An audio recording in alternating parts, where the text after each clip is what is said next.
grades aren't everything. They aren't. They really aren't everything. They really aren't. And like, you'll get far enough into your career where you won't even. As soon as you Look leave at- the classroom, you have to deal with friction and gravity. Yeah, there we go. So, There we go. Yeah, exactly. Yeah. Exactly. there's no linear approach to solving a problem. There's Yeah. 1,000 approaches. They all have Yeah. pros and cons. And It's that's all where about- creativity yeah, comes creativity, in, yeah. right? Thinking outside the box. Something that we don't emphasize enough, I think, when it comes to science, engineering, math, is that it's not straightforward. Hello, everyone, and welcome to Beaker Banter. This is episode 0. So we're kind of at rock bottom, only up from here. You'll get to know a little bit about your host. And the person that will be interviewing me is my roommate, also known as my husband. So tune in to learn about Dr. Marissa Lithopoulos. Thank you to our partner, Innovation UBC, for your wonderful support. So join us as we laugh and learn on Beaker Banter. It's our turn. So, why Beaker Banter? Why now? It's an excellent question. Beaker Banter is a podcast that allows the audience to meet scientists, innovators, people who support scientists and innovators. And I feel like out there in the world, there's a huge disconnect between the innovation space and the rest of the world. It's, first of all, very complex, very difficult to understand in and of itself. We can all acknowledge that. But more than that, we kind of overcomplicate our communication of the actual science. And it doesn't have to be at the level of jargon and really boring figures and really dry material. We kind of lost somewhere along the way the ability to just engage with whoever it is we're talking to. Because at the end of the day, we're doing this science to change the world. And how we're doing it needs to come across in less of like a structured way. As experts, we want to be extremely nuanced and careful and really not oversell what we're saying. But at the same time, if people don't understand the impact of what it is we're doing, it's kind of just a, so what? I really don't care. You're working with stem cells? Okay, you're playing around with a dish in a lab. Like, how does that affect my life? Am I going to see a treatment for myself, for my friends, for my family? And not being able to communicate that message, I think, is a huge failure for all of humanity. We want to be able to appreciate science and also push it forward because it can always be improved upon. Beaker Banter will talk about the science, of course. I love the science. But I really want to talk to the people behind it, understand why they're doing it. I think you brought up a really good point about the importance of walking that line, to be cautious about what you put out in the world with respect to the science and what it's capable of doing and how it can impact people, but also advocating for the positive things it can do and the exciting innovations that are happening. And to talk more about the scientists behind that work and getting to know that individual, their interests. They're driven to do this impactful work. And I'm really excited to learn more about these superstars. Yeah, they really are superstars, rock stars, if you will. And we don't get to hear enough about them. Mm-hmm. It's so interesting because we see a lot of celebrities, athletes, celebrity athletes, celebrity actors, musicians. There's so many different fields where there are these celebrities. And when it comes to scientists, maybe you've heard of Albert Einstein.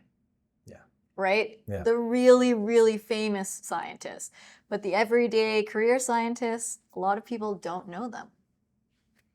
Yeah. And you know what? They're doing incredible work that you'll hear about one day and maybe not understand it, not know how to use whatever it is that they are able to provide, maybe it's a little bit frightening because it is such a new technology. And those are the scenarios that we're trying to overcome and kind of problem solve here. So what can our audience expect from an episode of Beaker Banter? Beaker Banter is a fun conversation. First and foremost, we're sitting down and we're chatting. And you get to know the person. You get to know a little bit about what inspired them growing up. And maybe you'll see how the path to becoming a scientist isn't so straightforward. I have never met one person that has a complete linear trajectory. And you'll get to hear about their cool research. It is cool. Every researcher is doing something that no one has ever done before in this world. Yeah. And that's exciting. Now, if we can't talk to one another about it, and I am not an expert in everything, I know a lot about a little. So if we can't talk to each other about it, we're figuring out a way to, essentially, we're speaking different languages. How do we come together so that me as a non-expert can understand what it is they're doing? And we get to see so many different kinds of science in Beaker Banter. I don't want to just focus on my area of expertise, which is stem cells. I think every area of science deserves to be funded and deserves a spotlight. I'm really excited to get that holistic experience and learn more about the guest and their early life and what really got them on their trajectory. And I want to take this opportunity to learn a little bit more about you and your trajectory. I wanted to know about your early life, your childhood, and what kind of kid was Marissa growing up? Yeah, I think Marissa growing up was a happy kid. I lived in Ottawa, born and raised, stayed there for many years, did my undergrad there, my doctorate as well. I love the city. It is often said that it's boring, and I completely disagree. I just think you need to know what to do. And, it's a very family-oriented city, which I really appreciate. I grew up with my parents, my mom and dad, and my brother in the suburbs. And there was a ton to do in terms of just biking around. And that was a time when it was in Canada. There really wasn't a lot of newer developments, and it was like forests upon forests, and it was so cool as a kid. Now it's a lot of new houses, unfortunately. So it looks completely different many years later, but as a kid, it was just running around forest, biking around, meeting up with your friends, getting into trouble. Oh, yeah, You'd be course. home by dinner. Yeah. Yeah. Parents didn't know where you were. No. Yeah. I'll be back eventually. Exactly. Oh, I'm going to sleep over here. And a lot of my best friends, were just down the street. It was such a fun time. And I would not say that I knew exactly where I wanted to be. I knew I wanted to help save lives, though. There's an experience that happened really early on that from age 6. What was that? I had a severe infection that spread to my brain. And I was rushed to the hospital. I was in a coma. The doctors at first didn't know what was wrong. And so it's really interesting now that I'm an adult and I read my patient case. I feel like I'm reading like an episode of The Pit. It's like, oh, you're prescribing the wrong medication. And eventually they got it right. And my life was saved. I actually haven't talked about this very much, but I had to stay in the hospital for a week. And during that time, hospitals are always trying to find space. There's never enough space, right? So I had different roommates, and one of the roommates was a little girl who was my age as well, and she was a cancer patient. My age, 6 years old. And she unfortunately did not make it. And here I am, getting a new chance at life, and it was just a moment where I knew whatever it was that I did. And at that time, these doctors are saving my life. Yeah. I thought I would be a doctor, but I knew I wanted to help save others. What an impactful experience. Yeah. And that really like sets you on your path, like in high school. Yeah, I took all the sciences, all the maths, Yeah. but At home studying every night. here's the other part of it. I also secretly wanted to be a Spice Girl. Actually, for my seizure and my coma and the time I was in the hospital, it happened around Christmas time.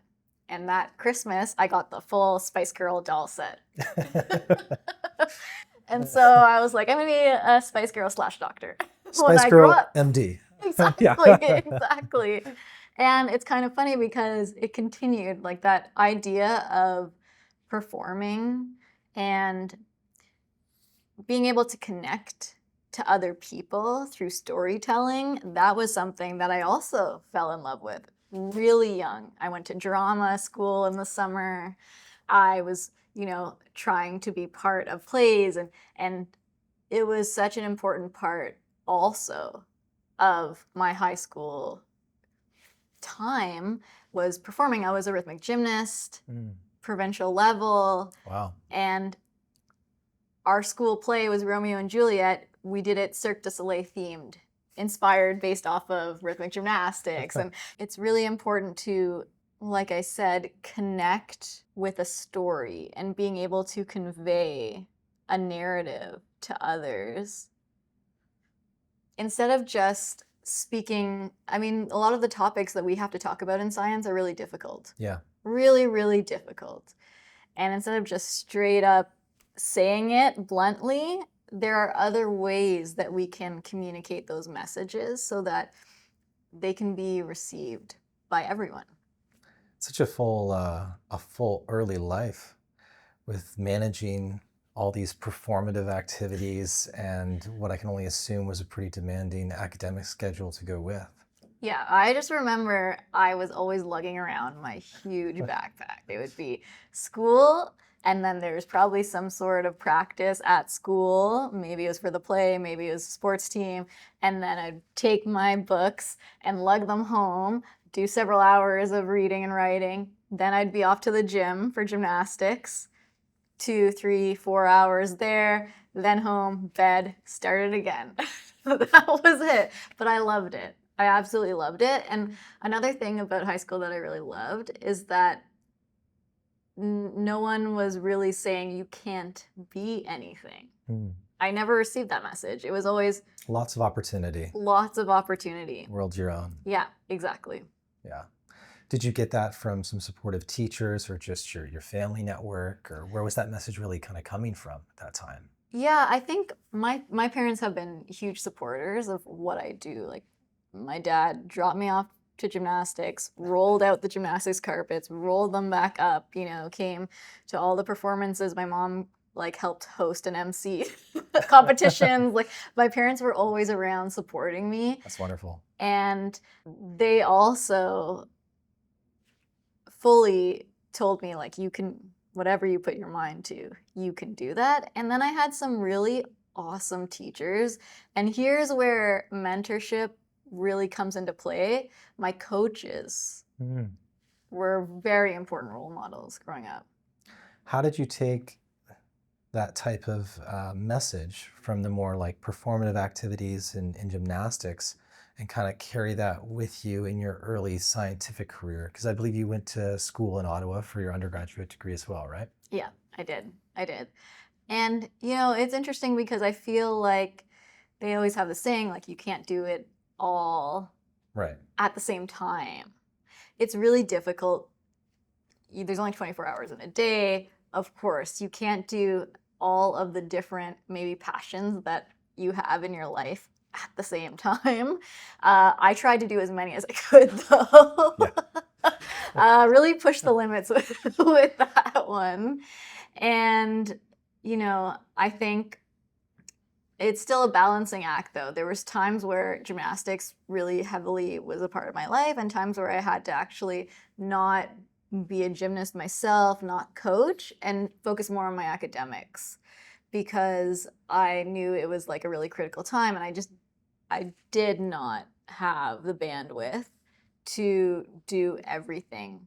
Yeah, the volume of work gets too great, and you do have to, put a fork in the road and kind of make a choice. So in undergrad, I coached for the first little bit. And then by the time I got to my 4th year, I had actually stopped performing, and I took on a teaching assistantship at that time for philosophy. Okay. So a little outside of the scientific realm. Yeah, I did my undergrad in biomed. That's my main staple, the sciences. I stuck with that. Yeah. And I was also really interested in understanding the ethics of what it is we really do. And for that, I wanted a really strong philosophy training. And critical thinking is important no matter what field you're in. So I think, I say that, I had an honors in biomedical sciences and a minor in philosophy, and people tend to say, oh, those two are so different. And I always think that's pretty funny, because when you're a PhD, you get your doctorate in philosophy. And there's a reason for that. Yeah. you should be... Are they so different? You should be honing your critical thinking skills as a scientist too. Yeah. So, at your time doing your biomed undergrad, I'm sure there was a point throughout that where you had to kind of think about what you wanted to do next. And I think a lot of people in that position, they're looking at job opportunities, they're looking at career paths. And I'd be curious to know, was there a moment for you that pushed you closer towards research? What happened to the goal for being an MD and going that route? And how did you get past that point? Yeah, it's a great question. I took biomedical sciences because I still wanted to be a clinician. Yeah. And like so many things, you start on one path and it leads you somewhere else. So, I knew I really was interested in understanding how the human body worked. Academia really suited me and my personality. Like, I love locking myself in a room and reading and writing. I can be completely content with that, and for hours on end too. Like, my focus is very extreme. And so like the life of an academic, the lifestyle definitely suited me. And, you really have to think about how you want not only your career to unfold, but also your life. It's like more than your day-to-day, right? And of course, this isn't the same for all medical disciplines, but for a lot of physicians, it is very scheduled. And it is, a lot of the work, especially in the Canadian system, which is publicly funded healthcare, is going to be dictated by your patients. And that's just how it is. Yeah. Now, as an academic, it's very flexible. That doesn't mean you're going to work less hours, I have learned. So I was going to ask you, like, at that time, do you feel like you had the resources or the people to call on to try and understand more what that day-to-day might be like? It wasn't until later in my undergrad that I did. I was very fortunate that there was a new researcher coming into town, Dr. Bernard Thibault, when I was looking for an honors thesis supervisor. And, I reached out to him. I was still, I'm 19 at the time. I'm a teenager, but I knew, well, he was a clinician scientist, so that was something that I thought was really cool. Oh, here's someone that's also doing research and is a clinician. Maybe that's what I want to do. Both bonds. Yeah. And the work that he was doing was on stem cell biology. Ooh, this is an interesting field that is growing. And the application is to help preterm babies. And that's an area that's really near and dear to my heart, because my brother was born prematurely and sadly did not make it. And if we can do anything to help those vulnerable patients, I want to try. So it was really a great match. We also just kind of understood each other right away and worked well together. And he was a great mentor right off the bat. Wow. Do you have any advice for people that are maybe at a similar point in their educational career and they're considering the industry versus academic route on, what they could do to try and explore those opportunities a bit more? I would say meet with as many people as you can. Just set up a coffee. Most people are very willing to have a chat. Yeah. And, everyone's going to give their own biased opinions, right? I'm going to be a huge advocate for research and academia, and someone else who went into industry and is doing great work there will tell you all the great things. There's always caveats to each of these areas. So meet with as many people as you can. And then if you can, do a little internship or figure out a way to shadow them, that's also a great idea too, because then you really get to see the day-to-day kind of life. And ask more than, it's more than just the work. Ask about how often do you see your family? Yeah. Do you go home for dinner? Yeah. Do you sleep in the lab? Things like that. How many times a week do you eat pizza? Exactly. And trying to get an understanding of course, there's different ways to go about being an academic, for example, but it's good to get a little taste of the different ways that people are actually able to maneuver these different worlds and see what sits well with you. And you can still take pieces that you like from all of these potential mentors and make your own path. Yeah. The PhD experience has been talked about a lot, and it's such a large body of work for many people going down that route. And it's really interesting to hear about your personal connection to Bernard's area of research and what you ultimately went on to study. And I wanted to know if you could talk a little bit to what that project was and maybe some of the key challenges or takeaways that you got going through that experience and wrapping that project up. Yeah, so it's a great question because when I graduated and my papers came out, I felt like I didn't have a good way to talk about the work that I did. You can't just, share the paper. And I think what we were able to uncover is really important. So in terms of preterm birth, the major complications that occur happen in two main organs. There are more, but the lungs are underdeveloped. So a common complication is a chronic lung disease. It's called bronchopulmonary dysplasia. BPD for short. I hate to use an acronym, but bit of a mouthful. And basically what happens is your lungs have these little sacs called alveoli that allow for gas exchange to occur. You breathe in oxygen, breathe out CO2. That oxygen goes into your blood, and that oxygen travels throughout your body and gets to the different tissues. So really important that we have these alveoli because it allows for more oxygen to get to your body. Now, when these alveoli are simplified, there's less of them, less oxygen is able to get around to your body, and that can be detrimental to development. What we do in the clinic is we will give these babies high oxygen to counteract that. Right. And if the baby still isn't able to get enough oxygen around their body, we push that oxygen into the body through mechanical ventilation. So we're already at like a compromised state with the alveoli, and they can't absorb the appropriate amount of oxygen, and we're using these mechanical means to offset that. And that doesn't sound like a permanent solution. Well, we just need to get that baby by enough so that their lungs grow enough that they can then breathe on their own. Because they're preterm, because they're still developing. Exactly. We have to think about them. They're so tiny. They're so little. And this is a life-saving therapy, oxygen therapy.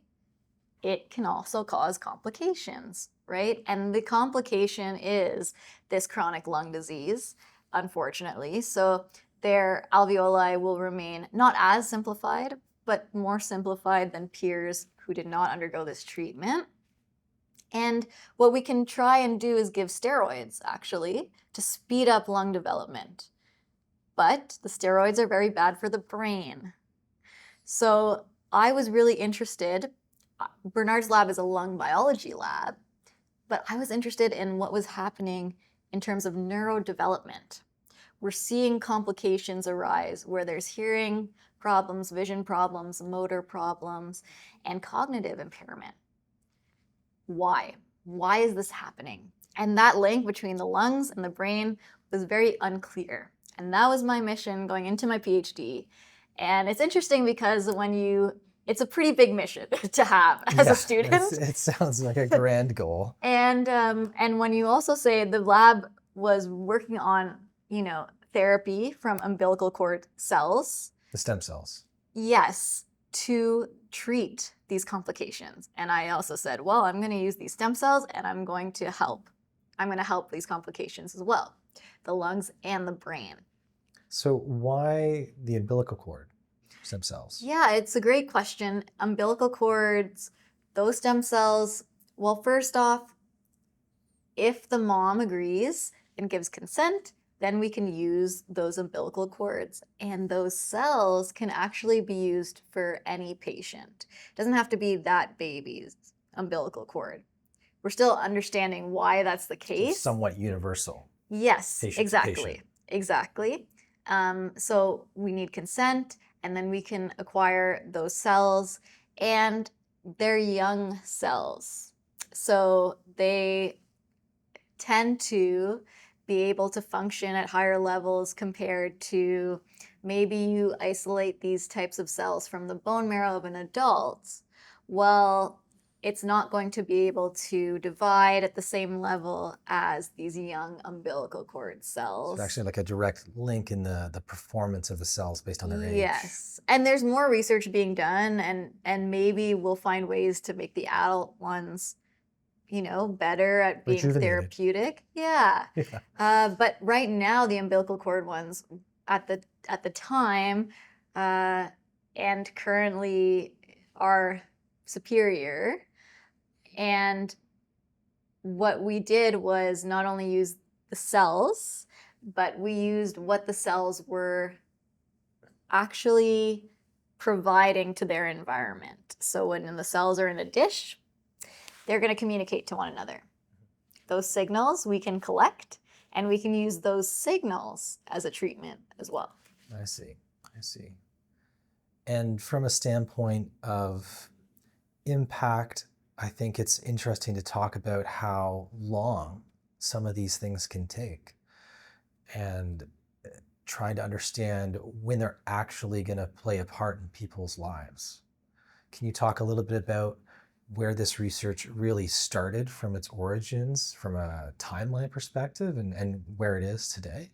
Yeah, it's decades. It's decades of work. So if you were to follow Bernard's lab, I kind of came when he was just starting his lab in Ottawa, but he had been working for many years actually in Edmonton. Wow. On this research. Passing the torch, one trainee to the next. Yes, and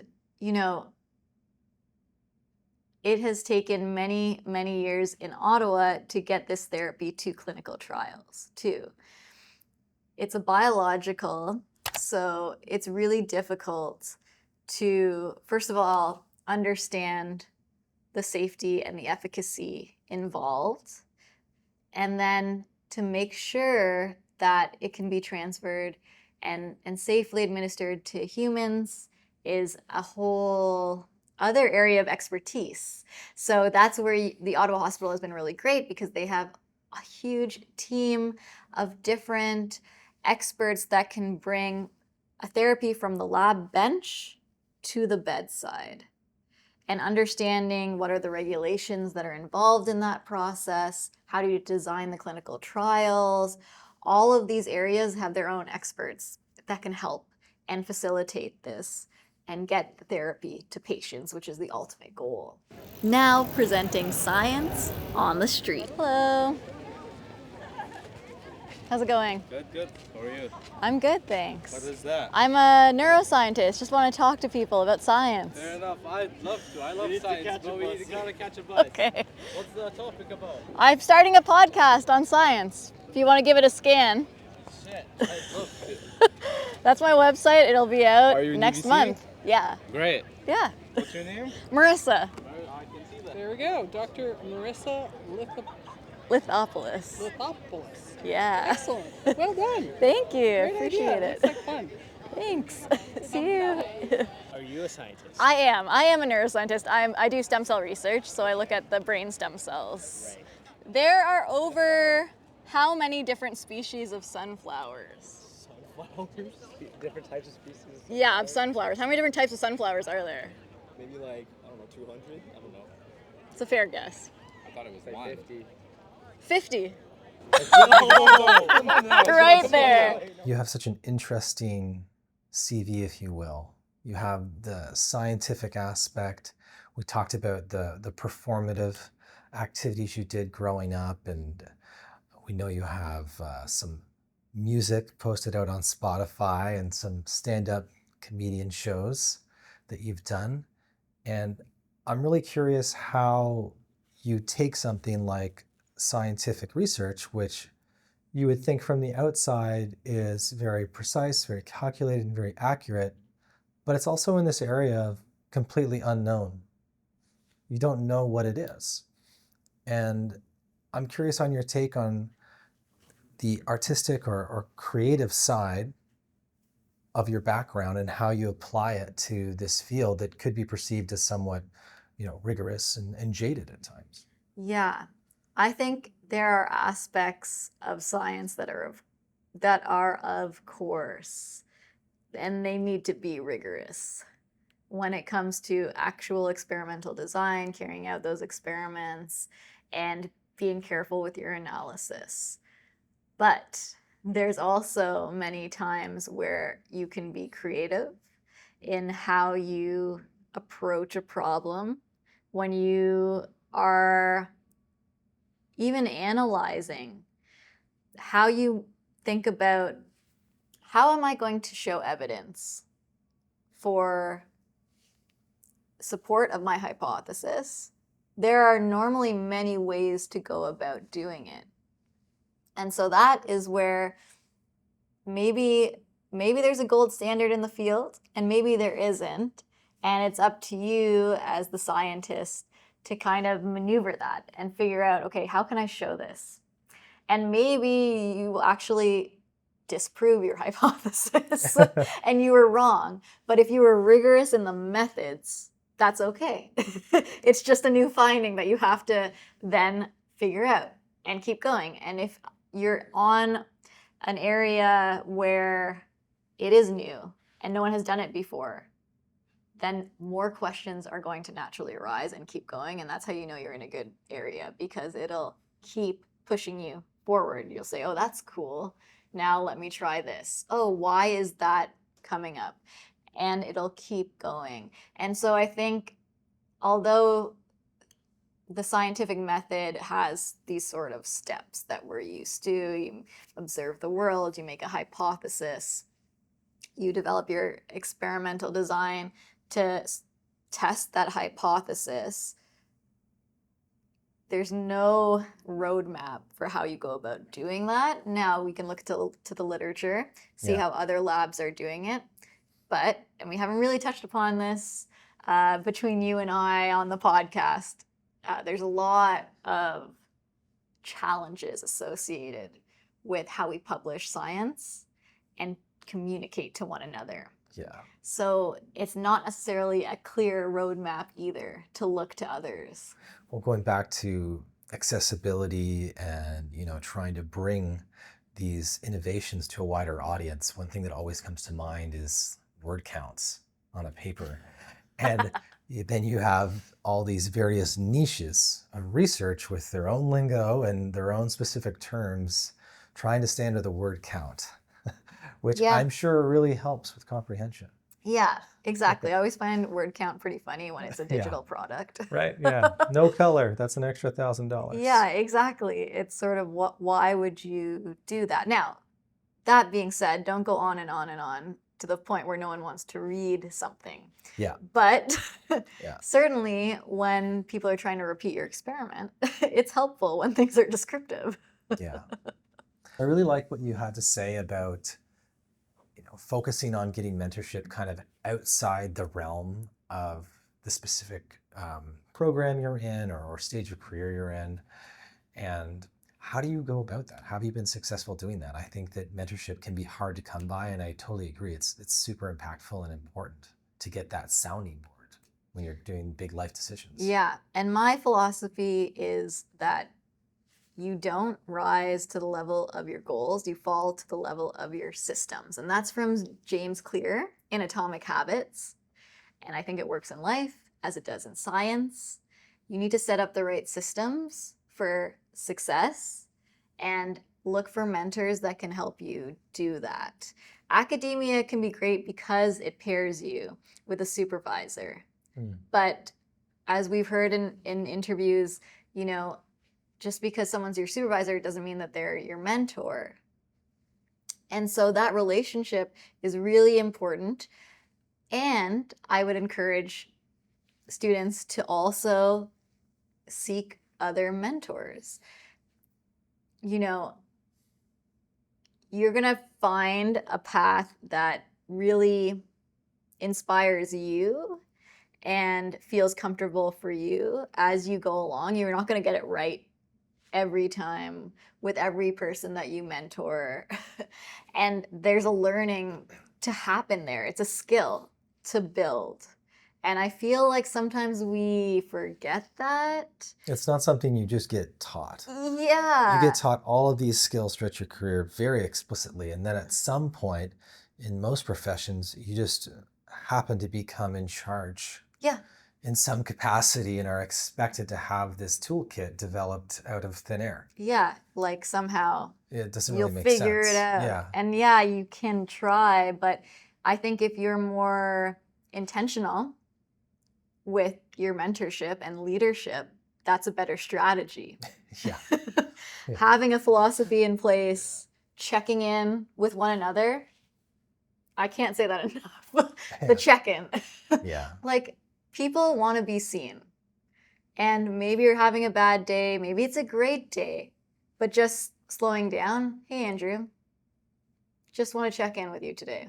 Right. Just creating that space. Exactly. Yeah, something simple. Exactly. And then we know how to move forward. So much miscommunication happens just because we can't get on the same page. And I think that it's a skill to be practiced. Mm-hmm. It's not easy. And it really involves a lot of communication and mindfulness about who you're talking to and how you go about it. And I think that you're a great example of communication being at the forefront of the way you conduct yourself. You have your live show, Science Stand Up and Song. We're here filming Beaker Banter. And I really wanted to talk about why did you feel so strongly about making science communication a pillar of your identity? Yes, this is something I ask myself actually quite often because it hasn't been a straightforward or easy journey to push these initiatives forward, which might be surprising for some, but academia is a difficult place to change. And we are terrible communicators. I'm saying that right now on camera. So it's been an uphill battle to try and say communication is important. I actually, I've always done outreach. That is something that I think is really important. So I was involved with Let's Talk Science as a grad student, and then Stem Cell Talks, which is a combo of the Stem Cell Network and Let's Talk Science, teaching kids about stem cells. And then I really saw this space that was needed where science could be communicated not just effectively, which is important, clear and effective communication, but also in a fun, creative, enjoyable way. You know, combine it with comedy, combine it with music. These are mediums that people are already accustomed to being a part of and connecting to. Why can't we communicate science through those mediums? Yeah. Make it a fun time. Make it a fun experience. Make it fun. Yeah. Make it fun. We make science fun for kids. Why not for adults? That's true. It does kind of get cut off and becomes dry at that point. Yeah, like, or oh, technically beyond. now we're just going to tell you Yeah. facts. And why can't we also enjoy learning as adults? And that's where I really saw there was a space. And I was a songwriter. I was writing these little songs. And I thought, why not try to write about my science? It's something I know very well. Yeah. Yeah. And then when I did my first performance with my science songs, it was part of Science Slam. And I really didn't know what to expect. I had never done that before. This is my comedy. I had never, at that point, I actually wasn't doing stand-up comedy. I'd done improv, but not stand-up. And so I really didn't know what that felt like. And I got in front of that stage, and that audience just loved it. And that feeling was, whoa. Intoxicating. Yeah, you can really Yeah. like share a message, connect. I can have fun, the audience can have fun. And this is something I want to do. I want to keep doing. Wow. Is there anything you wanted to talk about that we didn't cover today? Well, I think we should talk about you a little bit because the audience is going to see you. That's true, probably. So this is a man who's been interviewing me for a few minutes now. Yeah. He's also my husband, my roommate, and we've been together for 7 years now. That's math. Married for almost 2 of those years. Yeah. And I decided to really dive in to this whole science communication live show thing 2 weeks before our wedding. 2 weeks before our wedding. Yes, because I just... Why not plan another event? Exactly. Seems like a good time. There's no good time, so let me pick the worst time. Yeah. Was my thought process. Right, yeah. We're only going up from here. Yeah, exactly. Yeah.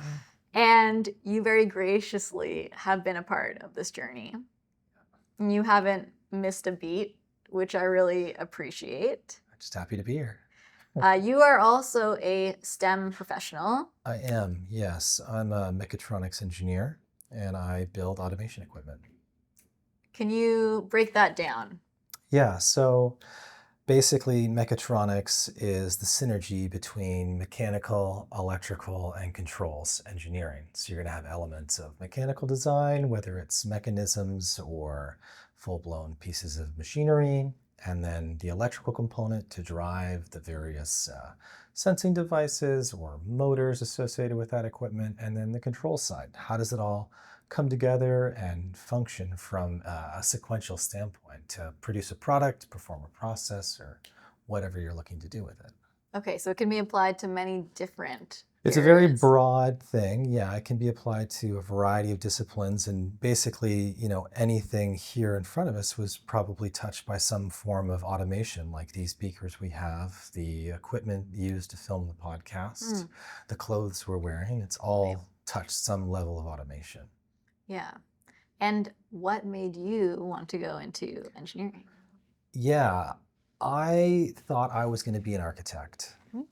So I always loved to draw when I was younger, and I grew up in the country, and my dad was always focused on building things ourselves. We'd always have a joke, we could build that DIY style. And we did many projects together. And when I was in high school, I was trying to figure out what I wanted to do. I was never a very studious person. I love to be outdoors, hanging out with my friends or my brothers, water skiing or skateboarding, things like that. And I was in physics class, and this is already at the point where I decided to be going down the architecture route. Okay, so what grade? This This is is grade 11. Okay. So yeah, we had a rule in my house where you had to take one science class at grade 11. So I took biology. I was like, that's got to be the easiest one. Come on, let's why take did biology. you think that? I don't know. I'm not an avid reader. There's a lot of reading in biology, and I was the worst at that one. Yeah. So I didn't really enjoy that, and I was like, okay, I think I want to do architecture. So the following semester, I took physics. Okay. And in physics class in grade 11, we had this like project to basically, build a device that you could throw an egg off of a building, a two-story Yes. building, and it could like survive that experience. Right. And instantly I had this idea on how I was going to make this thing from the years of building little models with my dad and, playing around at home and building this device that would protect the egg. And I was like, I don't want to draw it. Yeah. I want to be a part of the making. I want to make it. I want to build it. I want to test it. I want to iterate. And that's really when I thought, okay, I think engineering is probably the route for me. Yeah. Which then required chemistry. Right. So I ended up taking all the sciences despite my aversion to academia in my younger years. And I went on to take mechanical engineering and eventually specialize in mechatronics with more of the automation and controls focus. Yes. And from my understanding, it was not a straightforward path in university. No. As I mentioned, I was actually pretty torn about whether I should go to college or I should take the university route. And, similar to what you talked about with mentorship, I tried to seek out some advice. Yeah. And it was actually my mom that connected me with someone in our network that was an engineer locally. And I spoke with him about it, and I kind of expressed, my desire to be a lot more hands-on with my work. And I wasn't a quote unquote like A student when it came to, theoretical analysis and things like this. Mm-hmm. And this engineer really clearly put it to me, just said, go to university. If you can figure it out, you're going to do the exact same job and you're just going to make $20,000 more. And I took their advice, and it was a really tough road at the beginning because I didn't have that, educational rigor to kind of back up the course load early on in engineering. Yeah. So I really struggled in my first couple of years, and I actually almost dropped out of the program. I almost failed. Your systems weren't in place. I had no systems in place, and I had some friends that were just naturally good at the fundamentals of mathematics and things like this. And, I specifically recall this one exam for physics where the entire course average was about a 50%. And I failed that exam, and I studied the best I could for it. And a friend of mine didn't open the textbook until 3 days before the exam and got like a 58. So like over the bell curve. Yeah. But it's just that difference between having that, basic understanding and your systems. That's where you're going to fall to, right? Yeah. So I really, really had to work hard and teach myself how to learn and teach myself how to study. Yeah. And I eventually, looking at those first 2 years, I would study like 60, 80 hours for a test, and maybe a colleague would study half that. We'd get similar marks. But as I went through the program, I started getting better and better marks. And I really took the perspective towards school where like, this is a toolkit. It's not just some course and some grade. Yeah. I'm going to be expected to apply this stuff at some point in my career. So I did things like on tutorials, I would take a lesser grade and perhaps, make sure I got that comprehension over, perhaps copying an assignment or, getting a little bit more extra help on that. Yeah. So when it came time for the exam, I had that consistency and building that knowledge, but, working on my system. Yeah, exactly. Yeah. And it's so interesting because, it sounds like it didn't come naturally. No, right? I worked for it. Yeah. Now, there's conflicting advice on this, I feel, right? Where some people kind of say you should go where you naturally kind of have this talent or something along those lines. And I can appreciate that line of thinking where, it is nice if you could just kind of be in a space and it clicks and yes. Yeah. And there's totally people where you see that happen and it's like, yes, I understand you belong in this space. But if you're in a space and maybe it doesn't click right away, I don't think that should necessarily be a deterrent No, off the bat. I definitely agree with that. And I think that in terms of, my experience and it not really clicking right away, Yeah. it didn't change the fact that I still had that genuine curiosity for this topic. Yeah. And, a career path like engineering is just academically heavy at the beginning. Yeah. And every single course, every single year you go through that initial training period, you just really like broaden that scope of the possibilities and the different niches that you can get involved in. Yeah. And that's really the perspective you need to take, is that, every day I learn 10 times more things I have no clue about than the day before. Mm-hmm. And it's just supposed to give you that taste of where you might want to dig in and learn more about it. I'm glad you said curiosity, because I feel like there are elements that you can kind of break down in that, where it's you're a curious person. You like to build things and create things and understand how they work. Yeah. And these are kind of skills and interests that could be applied to different areas. But I think that people can kind of, if they get curious about themselves and understand, like, I love music, right? Okay, why do I love music? Oh, it's because I get to create things. Mm-hmm. And they can start to see the fundamental elements that they enjoy, that maybe they need to work at, but they still really like it. And that can help direct them along a path. It doesn't necessarily, like you said, have to be to go into architecture, right? Exactly. It can be applied to different things, but the fundamentals are, you like building things, you like to be able to understand how it works and basically make something in the real world. Yeah. That can help. And there's so many different ways you can go with it, and kind of going back to that curiosity, there's a little bit of exposure. You don't know what you don't know, and if you don't try these different areas and say, oh, I hate statistics. Yeah. I hate doing free Who body would say that? diagrams, or, I don't want to work in civil engineering because Yeah. nothing ever moves, or at Yeah. least not quickly enough for me to see it with my own eyes. Yeah, There's things moving around, obviously. exactly. But you need to get exposed and try different things and, Yeah. and figure out what clicks for you. And even when you get that click from a passion perspective, there's always going to be an element of hard work and learning associated with. Yeah, I always think, you have to think about, what's the worst part of this job? Yeah, exactly. What is the worst part? And am I going to still be saying, as an example, oh, like, I really don't like cleaning the beakers, Yeah. but I'm doing science. Yeah. It's that, but I'm doing this. Yeah. And we should, encourage, going back to mentorship, encourage those who are mentoring to find that. And if they tell you, I want to be an engineer, I want to be a scientist, it's not up to us to tell them they can't do that. Go try. Go try.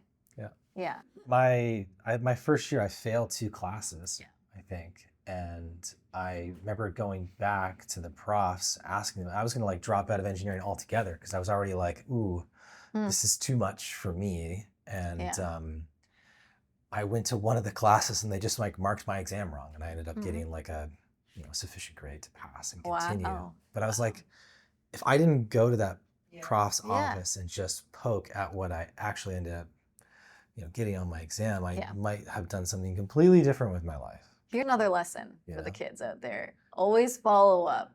Yeah. Always follow up. I was one of those annoying students that wanted to understand why I got something wrong. No is far from the end of the world. Yeah, so I would always go to my TAs, go to my profs, and I don't just say, I don't understand this, or why. Can we go through this together? Because I want to learn and improve. And I think having that kind of attitude is really going to get you far. It's okay to not do well at the first thing. One of my favorite classes was actually a philosophy class where you had to write, basically you wrote an essay on the reading that we did each week. And you had the choice to submit your essay or not. If you submitted it, it got graded. And our prof would take the 2 best essays that you wrote. So you know, the first essay that I wrote got a C. Okay, whoa. Yeah. Work needs to be done here. Yeah. But by the end, yeah, A's, A pluses. Yeah. Every week I would write one and get better and better and better. And I love that he gave that opportunity for us To try again. Yeah. to try again. Yeah.